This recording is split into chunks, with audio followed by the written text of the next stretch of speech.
Assalamualaikum warahmatullahi wabarakatuh. Allahumma salli ala Muhammadin awwalu makhluqatika nur min nuri dhatika nabika wa rasulika rahmatan lil alamin. Amma ba'du, Bapak Ibu, orang-orang tua saya yang saya muliakan, hadirin dan hadirat yang berbahagia dan yang dirahmati Allah. Begitu juga para pendengar kaum muslimin dan muslimat di mana saja berada. Puji dan syukur marilah senantiasa kita panjatkan kehadirat Allah Subhanahu wa taala, serta salawat dan salam kepada junjungan kita Nabi besar Muhammad sallallahu alaihi wasallam yang sangatlah kita harapkan syafaat beliau di yaumil akhirah. Baik, pada pagi hari ini kita lanjutkan masalah hikmah Mi'raj itu adalah sebagai ujian keimanan, di mana di dalam surah Al-Isra digambarkan wa ma arainaka illa fitnatal linnas, tiadalah yang kami perlihatkan kepadamu ya Muhammad akan menjadi fitnah bagi manusia. Artinya bahwa apa yang Allah perjalankan sama Nabi Muhammad nanti diceritakan itu jelas ya akan timbul fitnah, cobaan. Artinya bahwa ada yang bisa menerima, ada yang tidak. Nah, yang tidak inilah sebenarnya menjadi satu hal yang sangat ya riskan atau rentan kita bilang pada nilai-nilai manakala menggunakan akal pikiran secara mutlak. Apalagi perjalanan ini jelas kita bisa pahami, sementara kita dari segi iman digambarkan inna rabbaka fa'alul lima yurid, bahwa sesungguhnya Allah Tuhanmu itu berbuat sekehendaknya. Kalau kita berpegang kepada kehendak Allah, kudrat iradat Allah, tidak ada yang mustahil, tidak ada yang tidak bisa terjadi. Karena mutlak semua yang ada ini, bahkan bergeraknya satu zarrah pun la tataharrak zarratan illa biiznillah, kata Rasulullah. Satu zarrah pun, satu atom pun tidak akan bergerak tanpa izin Allah. Apalagi perjalanan besar yang sangat-sangat kita bilang luar biasa ini. Dan ini jelas ketika Rasulullah kembali ya, maka pada saat itu yang pasti ada dua kelompok orang yang memang ya terpecah pada nilai penerimaan. Ada yang menerima dengan suatu keyakinan yang kuat terhadap Rasulullah, ya itulah sebagian para sahabat, termasuk salah satu digambarkan Abu Bakar tuh gelarnya Siddiq, itu orang yang benar, sodikin, yang jumlahnya kecil dalam doanya itulah Abu Bakar itu. Ya, ketika Nabi menceritakan didengarkan oleh orang kafir, dia bergegas menjumpai Nabi. Ya, seorang kafir saat itu mencegatnya, Abu Bakar, saya temanmu Muhammad itu mengatakan begini-begini, dia ya terbang sampai ke langit sana dan balik dalam waktu yang singkat. Apa kau percaya? Apa kata Abu Bakar? Lebih dari itu pun aku percaya, katanya. Sampai begitulah Abu Bakar ini tanpa sedikit pun ya bergeming dan meragukan kondisi Rasulullah itu. Makanya dia digelar dengan Siddiq, orang yang memang benar membenarkan dan punya kebenaran yang kuat di dalam menerima agama ini. Begitu juga yang lain seperti Ali bin Abi Thalib, jelas ya kita bisa memahami beliau dengan ya pendirian yang kokohnya itu.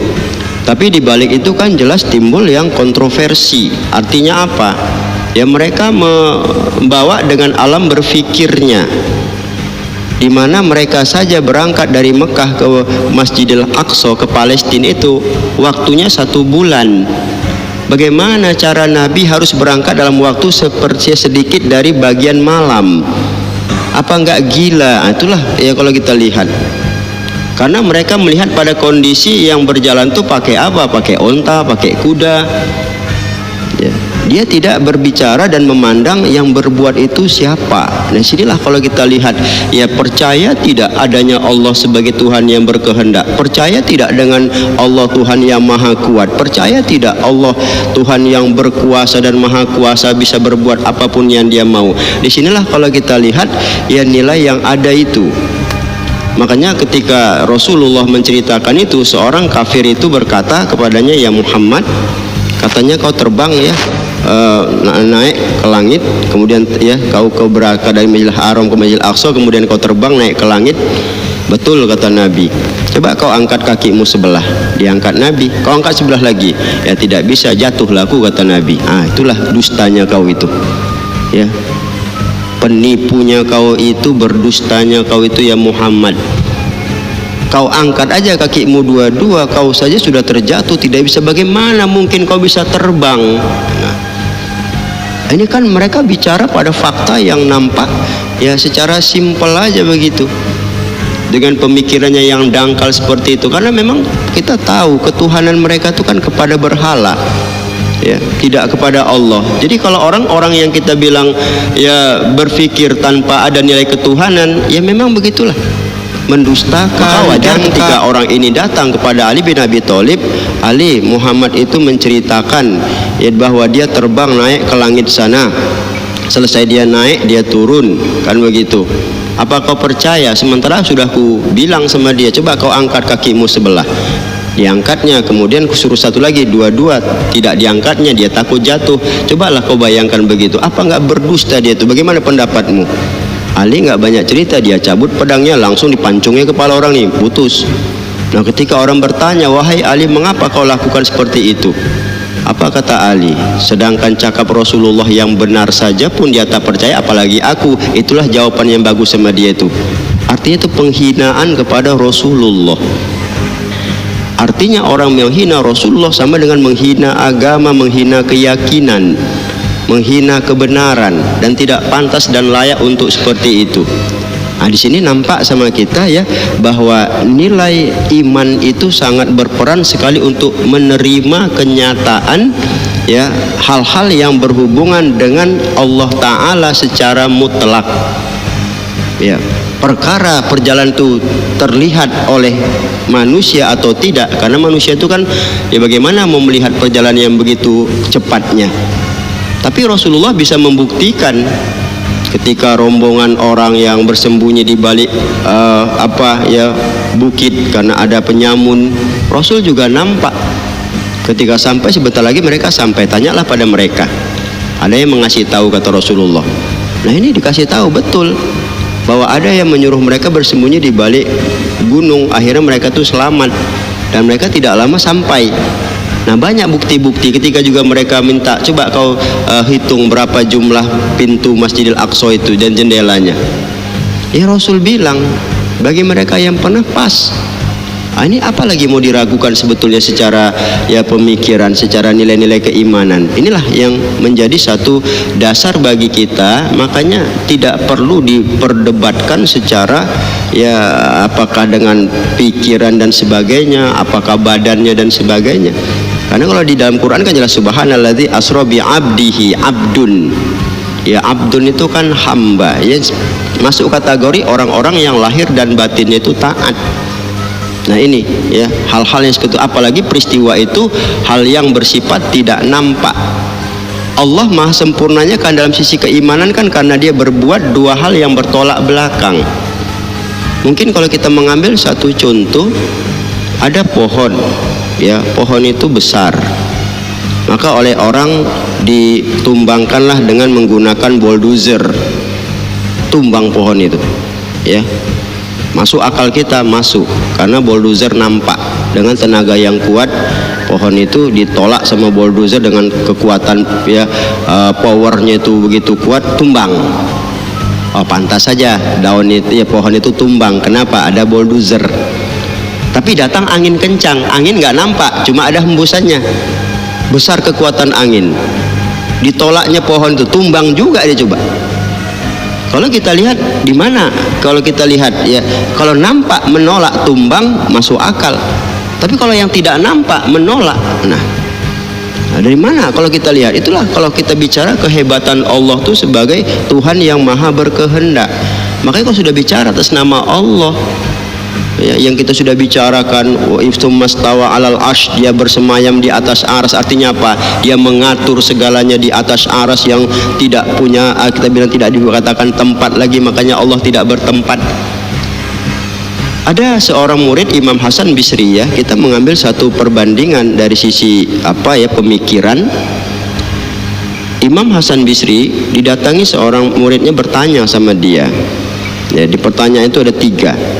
Tuan, Allah itu tidak adil. Dia bikin pernyataan. Mengapa kamu bilang tidak adil? Iblis kan dari api, nanti kan di akhirat diazab dengan api, sementara kita dari tanah.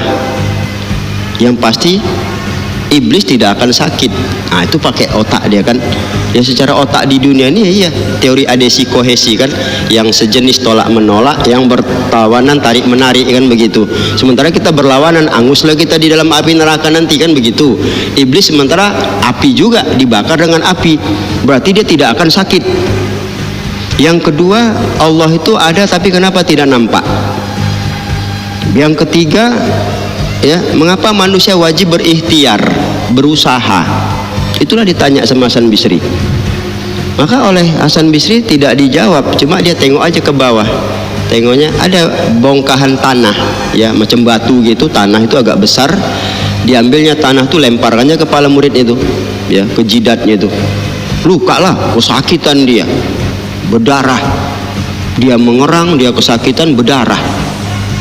Apa dia lakukan? Ya, dia tidak berani melawan Hasan Bisri. Maka dia mengadu kepada gubernur Mekah saat itu, ya. Dia mengadu karena waktu itu berada di Mekah, ya. Nah, ngadu dia. Begitu dia mengadu, datanglah gubernur itu karena menghormati ulama juga kan, datang dia. Maaf tuan, saya sebenarnya tidak ingin mencampuri urusan, tapi orang ini meminta keadilan. Ya.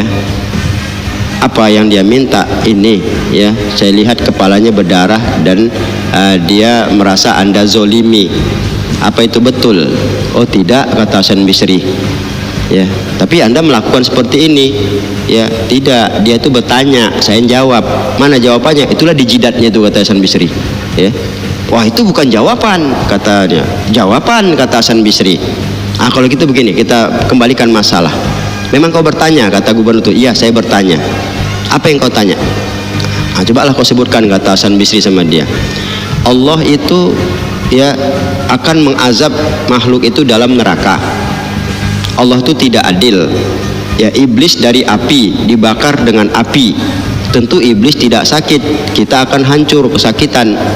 Nah, sekarang ku tanya, kau dari apa? Dari tanah. Ku lempar pakai apa?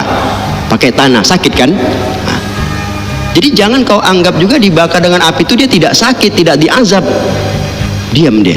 Ya. Jadi walaupun iblis dari api diazab dengan api nanti, ya sama. Kau dari tanah, harusnya kau tidak sakit. Nah, kau diam aja maunya. Tapi kenapa kau kesakitan? Padahal kau dari tanah, katanya. Satu. Yang kedua, apa yang kau tanya? Allah itu ada, kenapa tidak nampak? Nah, sekarang kutanyalah, waktu ku lempar sakit enggak? Sakit. Coba kau tunjukkan bentuk sakit itu kayak mana bentuk sakit itu? Bulat, petak, segitiga, apa gimana bentuk sakit itu? Oh, tak tahu laku, tapi sakit kan? Ya sakit, coba kau tunjukkan. Oh, nggak bisa lah. Nah, itulah dia, tidak semua yang ada wajib nampak. Ya, tak semua yang ada tuh wajib nampak, kata Hasan Bisri. Nah, yang ketiga, apa yang kau tanya? Mengapa manusia wajib berikhtiar? Mengapa kau ngadu sama gubernur ini? Maunya kau diam aja kau di situ. Ya, diam aja, tidak usah kau mengadu-ngadu. Nah, kau mengadu menunjukkan kau berikhtiar. Itulah tugas manusia dalam hidup. Berikhtiar dengan ibadah, berikhtiar mencari nafkah, berikhtiar.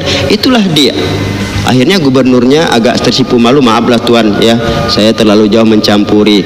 Tidak, ya, saya menjawab apa yang dia mau dengan cara seperti itu agar pikirannya itu terbuka, katanya. Nah, inilah. Jadi artinya kalau kita lihat memang bicara, ya, agama ini memang ada yang bisa masuk akal, ada yang memang tidak bisa masuk akal. Kalau semuanya masuk akal, bisa diakal-akali, Allah bisa dijengkali, Allah bisa kita tahu, oh, Allah maunya ini nih, ketahuan Allah maunya ini. Itulah kalau kita lihat. Jadi makanya perbuatan Allah itu jelas, ya, tidak ada yang menandinginya. Makanya sampai digambarkan kan, walam yakul lahu kufuwan ahad. Tidak ada satupun yang sekupu, yang sama, yang bisa menjadi tandingan Allah. Ada juga di ayat lain kan, andada wa antum ta'lamun. Tidak ada yang sama, ya, tidak ada yang bisa menandingi Allah itu. Jadi apa yang mau dibuatnya terserah sama dia. Nah, Maka itulah Isra Mi'raj ini menjadi fitnah, menjadi ujian, cobaan. Percaya tidak kita pada Allah? Percaya nggak kita dengan kudrat kekuasaan Allah? Percaya nggak kita dengan kehendak Allah yang apapun bisa Dia bikin, ya? Apapun Dia mau hidup, mau mati, mau orang itu sempurna, mau orang itu cacat, mau orang itu nggak ada kemampuan kita untuk menolaknya.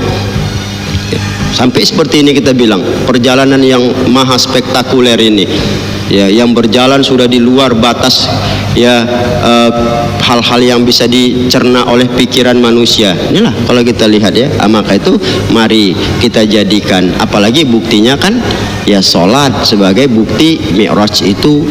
Ya, belum lagi hal-hal yang lain yang kita bisa pantau secara, ya, ayat-ayat Allah dan hadis-hadis Rasulullah yang jelaskan bahwa kita beriman pada Allah, beriman pada apa yang diperbuat dan dikatakan oleh Allah, membenarkan. Iman itu kan membenarkan Allah sebagai Tuhan dan membenarkan apapun yang diperbuat dan dikatakan oleh Allah. Sudah dikatakannya dalam Quran dan diperbuatnya secara, ya, bentuk yang ada di muka bumi ini. Kemudian begitu juga beriman pada Rasul dan apa yang dikatakan oleh Rasul. Jadi tidak ada alasan menolak keberadaan itu secara mutlak, karena, ya, meragukan Mi'raj sama dengan meragukan ketuhanan Allah dan kerasulan Nabi Muhammad sallallahu alaihi wasallam.